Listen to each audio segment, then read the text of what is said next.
Welcome back to another episode of these crazy people that just eat meat and can't stop talking about it. Today, we're doing another short ribs, a short, concise video on topics that people frequently ask about.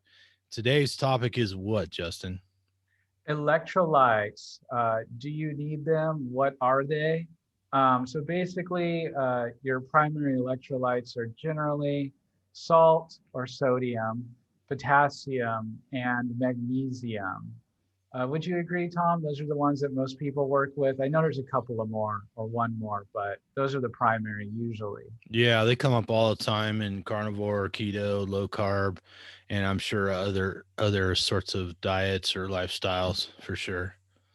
Those are the three main ones: salt, potassium, and magnesium. So, And they work in conjunction with each other. So, people usually, if they have some kind of electrolyte issue, they're low, and generally, most of the time, one of those three or a combination of three. And if you don't have the three in more or less the right balance, some people can get headaches or some fatigue, um, other different issues, tiredness, and even your electrolytes can be so out of whack that I believe you could even die. And that's actually, if I remember right, what kills you if you drink too much water. If I yeah, remember you correctly. deplete your sodium levels. So if your regular sodium levels get too low, there's not much they can do after a certain point. They can't get it in you fast enough. So we've heard about this happening when people get in contests where they're guzzling water and they literally wash out too much sodium. And while we're on the subject of sodium, I would like to point out that when you start in, especially like I started in keto before carnivore, and you're reading all those books, and people are constantly talking about magnesium, magnesium, magnesium, magnesium. And so my thinking was very magnesium oriented when it came to electrolytes. But in hindsight, the more people I talk to, the more anecdotal sort of stories that come around, most people are actually lower in sodium. And I think one of the reasons why we don't focus on that enough is because we're all kind of salt phobic, just like we're all kind of fat phobic, because we've been taught that salt's bad for you. Salt raises your blood pressure. High blood pressure is going to cause a stroke, and so on and so forth. But as it turns out, most of the population is not salt sensitive. And a step further than that, it seems like most people are salt sensitive. It's because they're on the wrong diet.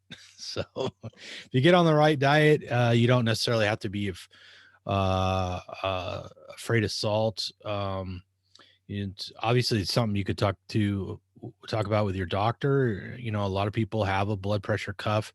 They could measure this for themselves, at home if they know how to do it. So if you have any concerns about being salt sensitive and it raising your blood pressure, definitely be careful with that one because you don't want to walk around with high blood pressure. But I think we've been over cautioned and almost, indoctrinated with a fear of salt. And I think it's been sort of um, overplayed over time, the last 50, 60 years. And if you read a book like The Salt Fix, explains a lot of this. You can get a lot of this information from an expert who really studied it. Right. And salt is actually my favorite electrolyte. As someone that came to carnivore through migraines, going through the Angela Stanton protocol, she discovered that migraines are a electron disease, or in the brain, the firing mechanisms doesn't fire properly because people with a migraine brain that get migraines burn through a lot of sodium. And so when the sodium channels aren't there, or it's trying to draw on sodium that's not there, it causes a cascading effect that eventually results in a migraine, which can result in pain, dizziness, vertigo, um, blindness almost, which they call, seeing patches of light and things like that that may not be there. Yeah, so not great. So you would call me on a high sodium diet. I mean, I'm probably getting 8, 9, some days maybe as much as 10,000, milligrams a day.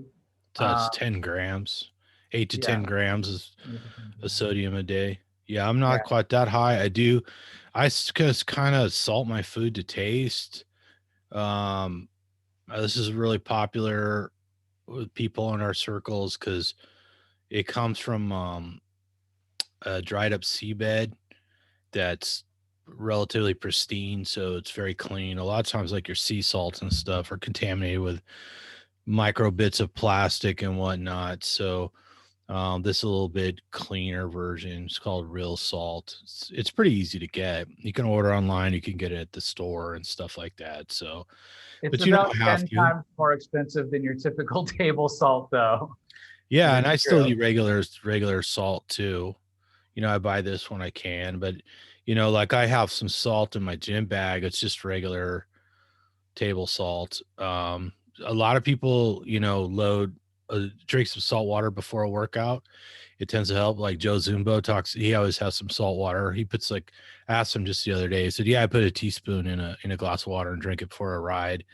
And I've noticed that in weightlifting, it does work. It's a well known phenomena that if you drink a little salt water before you lift, you can typically lift more. It's a temporary effect. It's just increasing blood volume and all that. So yeah, there's definitely an effect there. And of course, if you're drinking a lot of water, or if you've got a problem with diarrhea, or you're drinking a lot of coffee or tea or any of those things, you tend to eliminate a lot of sodium very quickly. Obviously, if you're sick and you're vomiting, you get dehydrated.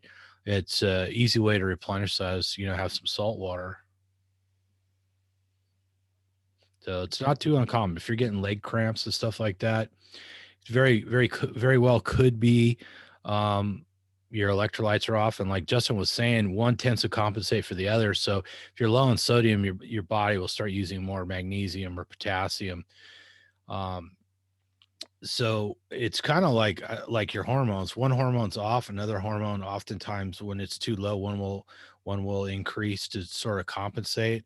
But it seems to go back to sodium most of the time. And of course, one of the problems with taking magnesium, like this is a magnesium glycinate, which is pretty popular. I haven't really needed it. It's glycinate and citrate are the two popular ones. They can all kind of cause diarrhea at some point. The magnesium oxide is not as easily absorbed and more likely to cause diarrhea, so you might want to avoid that one unless you need a laxative for some reason.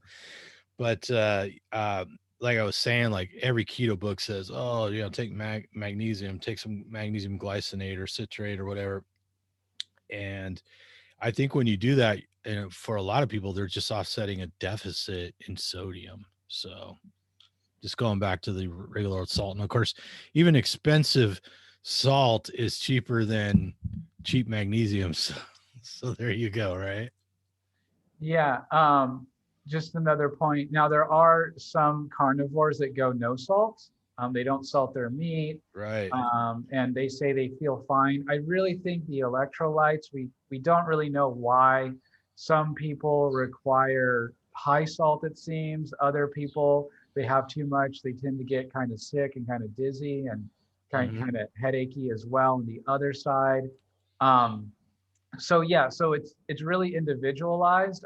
We've thrown out some numbers, but that by no means does not mean that that's how much salt that you should be having. Experiment, try to log. I know it's difficult. I know it's hard to tell, especially if you're just salting the taste. But if you're salting the taste, it's a pretty good measure. But if you are getting, leg cramps, headaches, fatigue, and we're talking, 6 months out into carnivore, within the first 3 months, if you're having that kind of symptoms, yeah, you could think about increasing the sodium or decreasing it, but it might be more adjustment systems or something else at that point. So just wanted to throw that out there. Yeah, I know back in the day they would say, "Oh, you're getting leg cramps. You need more potassium. Eat a banana." But the problem is, when you eat that banana, it comes packed with all kinds of sugar and starch and stuff like that, which from our standpoint is not a positive. So, but it eating a banana or something might help. I mean, you could substitute with these are potassium tablets.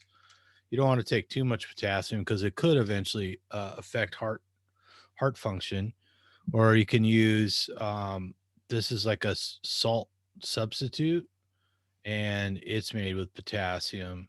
instead. This one is I forget which formula, potassium. But anyways, a lot of people mix that in the water with the salt, so or put it on their food if they are having leg cramps or something like that. Or, I know here where I live, it gets really hot, so sometimes you drink a lot of water, and you could be just drinking water to stay cool, and you could kind of plunge your electrolyte levels, so replenishing when it's really hot. And I think the other problem is we've been talked into drinking water. It's like you hear these arbitrary numbers like 8 to 10 glasses of water a day, and I think that's kind of, it doesn't make any sense to me personally, because my demand for water is probably different than Justin's, just based on our size. And then secondly, climate. And then thirdly, activity levels, right? So how do they know how much water do you need? And when these studies were originally done, they were including the water that was already in the food. So like you're eating steak, a lot of that protein in that steak comes packed with water, and your body doesn't just lose that water magically. It absorbs it. So there's a lot of variables that go into it. And I think blindly guzzling water is, I think I actually developed a bad habit of drinking too much water, particularly at the gym. So it's just like, oh, I'm in the habit of drinking water in between sets or whatever. And I just don't, I think it's been too much. And I think in the past when I did get leg cramps, it was from that, and probably drinking coffee, sitting around the office drinking coffee all day, and you're just constantly urinating out your sodium. So Now, there is tons of potassium in meat, specifically beef. mhm. And so, generally, at least the way I was taught, you want to try and get your potassium from food, but there really isn't a lot of sodium, at least not in uncured meats. Cured meats will oftentimes have a lot of sodium because it's used to um, for the curing process. If you look in the back of a package of hot dogs, well, it usually have 350, 500 milligrams of sodium in it as part of the curing process. It's not naturally occurring. Um, so I suggest for potassium, instead of messing around with tablets, although you can, to just eat more meat, maybe, to get more balance. And there's magnesium is also in meat as well. Bacon, I know, surprisingly, has a lot of magnesium. That's something I learned recently. That's the problem, is that our nutrition facts are generally so focused on calories and maybe fat and stuff like that. They oftentimes don't list the minerals, and one of the reasons, so why are we supplementing in the first place, or why do some of us feel the need to? And it may not be a need for you, and that's true. It's because of the water we drink is void generally of the minerals. Most people are not drinking the hard tap water, the white water, which actually still has the minerals in it, but you also get, all the other, pharmaceutical runoff, the lead, whatever else from the pipes, who knows, right? So most people are drinking reverse osmosis or some other kind of filtered water. And oftentimes, depending on your filter, and you'd have to do the tests and whatever, it is also extracting out the minerals. So another way around this is actually to drink straight spring water would actually be great, because the idea is that we drank spring water, or just naturally occurring water, and it naturally had, the magnesium, the sodium, the potassium, you know, in it. But we just don't, many of us don't have access to that at this time. Right. And then the other people that tend to need a supplement are people that do fasting. So obviously, if you're not eating any food, you're not putting any minerals in your body. So that's not uncommon for people to need to do that when they're fasting. So you'll hear a lot. And if you're familiar with Cole Robinson, the snake juice guy, he has this recipe which you can't read, but you can look it up online, or you can buy his little packets and put them in the water. So we could probably put a link or something in the notes. But yeah, if you're fasting, you probably would need to supplement a little too. So especially on a long fast. Not that that's what we're really doing here today, but it comes up a lot. So And if you still are struggling, sometimes a topical magnesium or a topical sodium helps out a lot too. I know a summer ago I was having horrid leg cramps, Mm. and I had to just resort to using a magnesium spray on my legs, and that finally tampered it down. We'll see this summer how it goes. This is a learning process. As your diet Yeah. improves, your body readjusts your electrolytes. I really think it does, and your hormones and things like that, and you're becoming healthier. And so something that worked last year may not work this year, and you might get a headache or a cramp or something like that, unfortunately, because your body's changing, renewing, healing something else. And so it just means that you have a different need now, that either you needed it and it was covered by something else, or because of the healing process, it now needs more or less of something. Yeah. Well, and people try to do stuff like hitting the sauna, or, maybe they went on a long jog and it's a warm day, or, whatever the case may be, those demands can kind of go up and down. So, yep. And there is those electrolyte packets, but watch out because many of them will have stevia or some kind of flavoring in Mm. it. They do have plain, but drinking the plain is like, if you ever had to gargle with salt water as a kid when you had a sore throat, they kind of come out that way. So, I'm not big in the flavorings, but I get it. If it's a way to get people to have their electrolytes, go for it. I don't think it's that much. Probably doesn't affect most people, or probably almost nobody. But if you are that sensitive or starting out, some stevia, some monk fruit might, throw you off. But that's a different short ribs for Yeah, another yeah, and day. if you're like you said, especially if migraines are your concern, that's something to avoid. I noticed, like, if don't bring enough water to the gym, and they have a drinking fountain at the gym that filters water and puts cold water, and you could fill your bottle with it, but it still doesn't taste very good. I mean, the water around here comes from the Colorado River. It's very hard, and actually putting a little bit of salt in there actually improves the flavor of the tap water. So that's not such a bad thing either. So that's another reason why I have salt in my gym bag, because it's like, yeah, if I don't bring some good tasting clean water with me, I could drink the tap water with a little salt in it, and it's much better. So yeah. So there you go. So if you have any more questions about electrolytes, or we missed something, I did want to point out that, like Justin said, is that topical magnesium he used. A lot of people find that effective, like soaking in Epsom salt or whatever. Somehow that magically helps with muscles. At the same time, it doesn't seem to raise like serum magnesium levels. So nobody really knows how that happens, but somehow that topical application does seem to help a lot of people without actually getting into the bloodstream. So one of those mysteries, like I said, we're always learning, and much of what we report is just anecdotal evidence from people that we talk to. It's just anecdotes. Anecdotes, Anecdote. just anecdotes. Yes. Thank you, Bart, for getting that stuck in our heads forever. So anyways, thanks everybody for watching, and appreciate the subscribers are gradually growing. So make sure you're subscribed, sign up, and look out for more short ribs, short answers to common questions. Leave us your comments, give us ideas for new episodes, and pass the links on to people who might enjoy them.